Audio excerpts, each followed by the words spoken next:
Assalamualaikum warahmatullahi wabarakatuh. Sobat Misteri Sunyi Mencekam.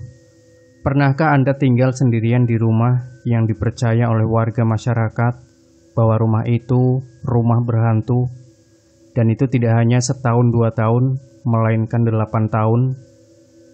Ya, seperti kisah berikut ini yang sudah kami siapkan untuk Anda, sebuah kisah nyata misteri yang berjudul Tinggal di Rumah Hantu Selama 8 Tahun.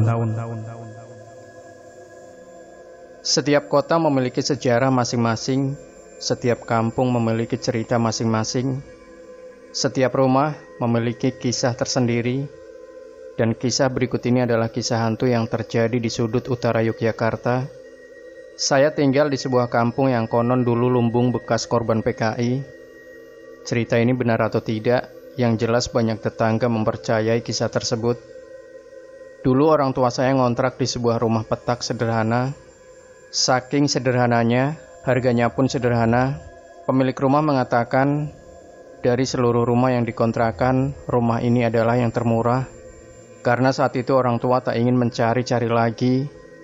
Rumah ini kemudian menjadi rumah kontrakan pertama, ditempati selama 8 tahun, mulai dari 1991 sampai 1999.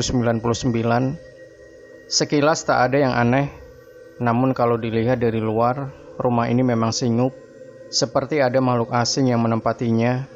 Awalnya saya tak yakin, begitu pula orang tua saya. Tapi saat itu sang pemilik kontrakan memberikan kabar yang mengejutkan. Bapak ini orang pertama yang mau ngontrak di sini. Sebelumnya tak ada yang mau, karena katanya angker. Makanya saya kasih harga paling murah. Bapak saya tak peduli, toh asal dia tak mengganggu kita, segalanya biasa saja. Kenyataannya lain, perkataan pemilik kontrakan bukan isapan jempol belaka. Pada minggu-minggu awal tak ada sesuatu yang terjadi, baik siang maupun malam hari. Namun semua berubah ketika memasuki bulan ketiga, bulan yang kami sebut bulan perkenalan. Setiap maghrib, saat Bapak hendak pergi ke masjid dengan motor, selalu ada keanehan terjadi pada motor. Motor sudah posisi on, tinggal di starter tangan, gagal, bahkan hingga percobaan ketiga. Begitu pula saat mencoba starter kaki, gagal hingga percobaan ketiga pula. Akhirnya motor kembali dalam posisi off, kemudian dinyalakan kembali dengan starter tangan. Ajaibnya kali ini berhasil. Bapak hanya bingung, dan peristiwa ini berlanjut dari bulan keempat hingga keenam. Jika Bapak diisengi saat maghrib, gangguan yang sebenarnya akan terjadi selepas maghrib.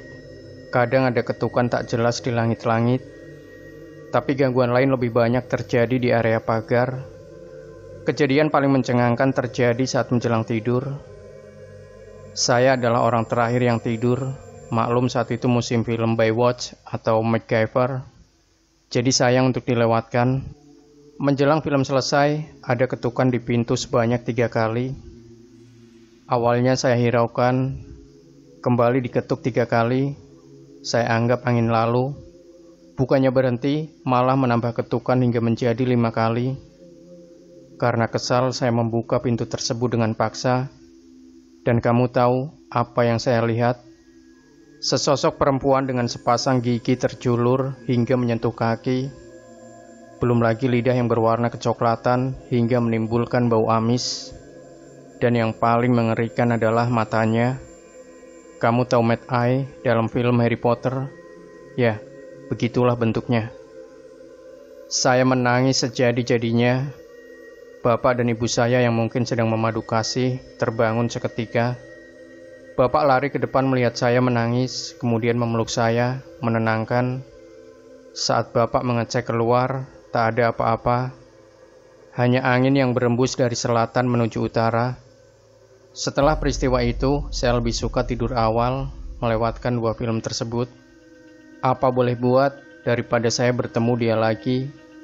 Saya pun enggan mengingatnya, walaupun wajahnya hingga kini masih membekas di pikiran saya. Esoknya giliran Bapak yang mengalami kejadian serupa. Bapak melihat ibu sedang duduk santai di ruang tamu dengan mengenakan gaun merah. Saat dipanggil, ibu bukannya menoleh, tapi lebih memilih keluar rumah. Lantas, Bapak pun mengikuti langkah ibu.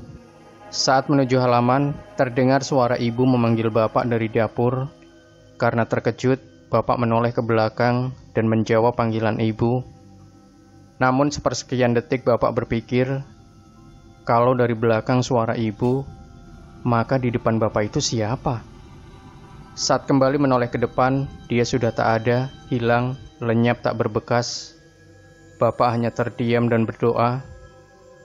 Peristiwa tersebut berulang hingga beberapa tahun selanjutnya, sampai-sampai kami terbiasa dengan tingkah laku dia, suka muncul dan menghilang tiba-tiba. Namun kali ini lain, ibu mengalami peristiwa tidak biasanya. Saat menjelang tidur, ibu memperhatikan ruang tamu, ternyata ada dia. Lampu dimatikan, ia duduk sembari menundukkan kepala dengan rambut terjuntai hingga menjalar kemana-mana. Lampu dinyalakan, ia menghilang. Lampu dimatikan kembali. Kali ini ia berdiri di pojokan sembari kepalanya menghadap tembok. Tapi dari sekian malam, hanya malam Jumat Legi yang paling menakutkan. Bapak pulang dari latihan karate saat maghrib. Dulu, saat maghrib daerah perumahan Banteng Baru adalah daerah menakutkan. Tak ada yang berani keluar selepas maghrib. Beda dengan sekarang, pembangunan berjalan pesat. Convenience store macam Indomaret atau Alfamart menjamah perumahan tersebut. Belum lagi kafe dan lainnya. Tak ada yang aneh saat memasuki gerbang perumahan.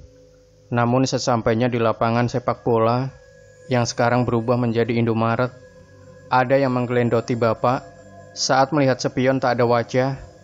Namun saat sekelebat wajah bapak menoleh ke belakang, ada peti yang terangkut, peti kosong.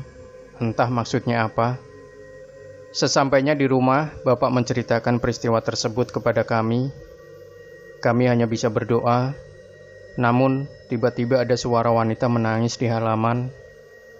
Saya dan ketiga adik serta ibu hanya duduk di ruang keluarga sembari berdoa. Saat bapak menuju halaman, suara tersebut pindah ke kamar mandi. Dikejar lagi, suara pindah ke kamar tamu. Dikejar kembali, kali ini suara tersebut pindah ke dapur. Bapak berjalan pelan menuju dapur. Sesampainya di sana, suara tersebut menghilang. Sekitar 5 menit kemudian, suara tersebut muncul di halaman belakang. Lebih tepatnya berada di pohon nangka. Dengan berbekal tasbih dan Al-Quran, bapak mengajak ibu bergegas ke pohon nangka. Sedangkan saya ditugaskan menjaga adik saya. Kata bapak, bentuknya lebih hancur dari apa yang saya lihat. Darah bersimbah di mana-mana. Dan posisinya yang cukup mengerikan. Ia tampak tergantung seperti orang bunuh diri. Saya tak tahu mengapa dia sampai gantung diri. Yang jelas kata bapak, ia minta didoakan supaya arwahnya tenang. Bapak pun memanggil saya. Kami bertiga, saya, bapak, dan ibu berdoa agar ia tak mengganggu lagi dan arwahnya bisa tenang di sisinya. Selepas peristiwa yang mencengangkan tersebut, suasana rumah normal kembali, tak ada peristiwa yang menakutkan ataupun mengejutkan. Dan peristiwa tersebut berjalan normal hingga kami pindah rumah di daerah Monjali. Kami pun hidup normal dan lebih menikmati hidup. Namun beberapa hari setelah kami pindah, penghuni kontrakan lama yang menggantikan kami datang ke rumah dengan wajah pucat pasi. "Ada apa, Pak? Kok seperti ketakutan?" Bapak coba bertanya. Dulu bapak sekeluarga pernah mengalami sesuatu yang aneh nggak?" "Enggak tuh, memang kenapa, Pak?" Bapak mencoba berbohong. "Kemarin saat malam, saya tidur di kamar tidur. Lah kok waktu saya bangun, saya sudah berada di halaman belakang." "Wah, saya nggak pernah mengalami kayak gitu, Pak, serius." Sejak saat itu, kabarnya setiap 4-5 bulan, pemilik rumah selalu berganti.